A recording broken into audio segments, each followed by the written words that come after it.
Hello students, welcome to एक info YouTube channel. आज का हमारा टॉपिक है वीपीएच पीडब्ल्यूआर, जो कि आपको अलग अलग नामों से कई वीडियोस के मिल चुके हैं हमारे ही चैनल में, जिसको बोलते हैं सेकेंडरी पावर सप्लाई। तो फोन में क्या होता है, प्राइमरी लाइन होती है और दूसरी होती है सेकेंडरी लाइन।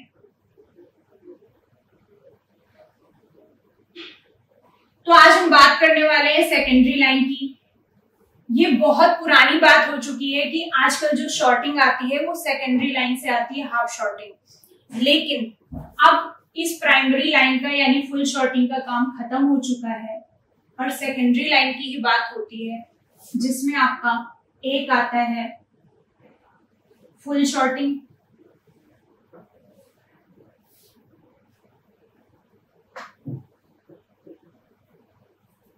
जिसे शॉर्टिंग के नाम से जानते हैं, और दूसरा आता है प्रॉब्लम लीकेज की।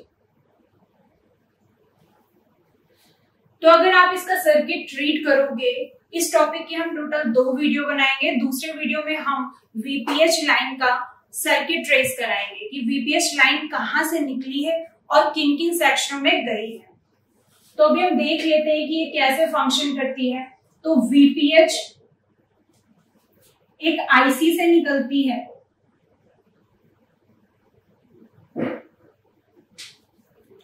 और ये जो आईसी होती है ये आपकी पावर आईसी भी हो सकती है, ये आपकी चार्जिंग आईसी भी हो सकती है। वीपीएच पीडब्ल्यूआर इन दोनों आईसी के अंदर मिलते हैं। अलग अलग फोनों में अलग अलग आईसी यूज होती है। कुछ फोन में एक बीक्यू आईसी लग के आती है 24 पिन की, उससे भी वीपीएच पीडब्ल्यूआर निकलता है। खास पहचान इसकी ये होती है कि जिस आईसी से वीपीएच पीडब्ल्यूआर निकलता है वहां पे एक बूस्ट कॉइल लगी होती है।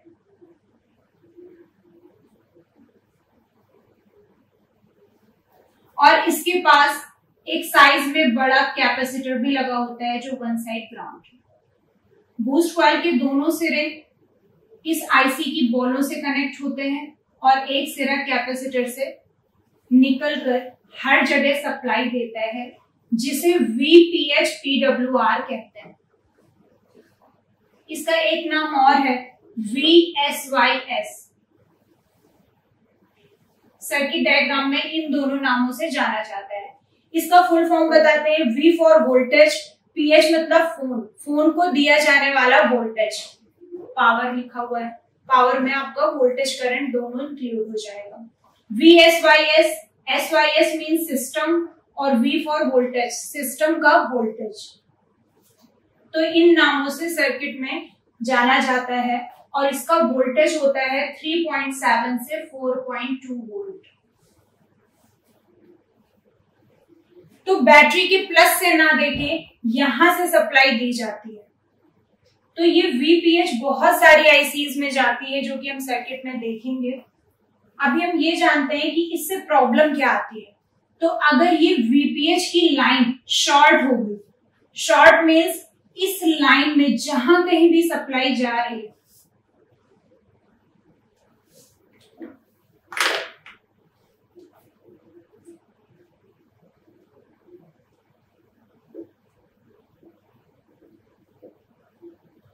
जहां कहीं भी यहां से सप्लाई जा रही है, कम से कम 10 सेक्शन तो होते ही है।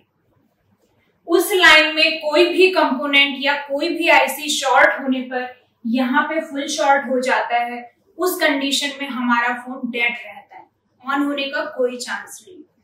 जबकि आप लोगों को पता है कि सेकेंडरी लाइन में शॉर्टिंग होने की वजह से लीकेज जैसी प्रॉब्लम आती है, जबकि नहीं, इसके शॉर्ट होने पर फुली शॉर्ट होता है और इसके लीक होने पर आपका बैटरी कंजप्शन की प्रॉब्लम आती है, यानी बैटरी कम कंज्यूम हो रही है, जल्दी खर्च हो जा रही है, ये सारी प्रॉब्लम आती है।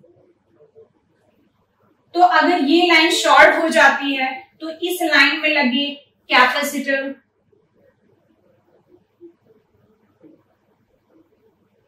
डायोड किसी भी टाइप का हो, टीवीएस हो, डायोड हो या फिर आपका जीना डायोड हो, और किसी भी प्रकार की आईसी, इनमें से कोई भी कंपोनेंट शॉर्ट हो सकता है। तो उसके लिए आप रोजन पेस्ट या फिर आप थर्मल कैमरा या फिर आप यूज कर सकते हो शॉर्ट किलर।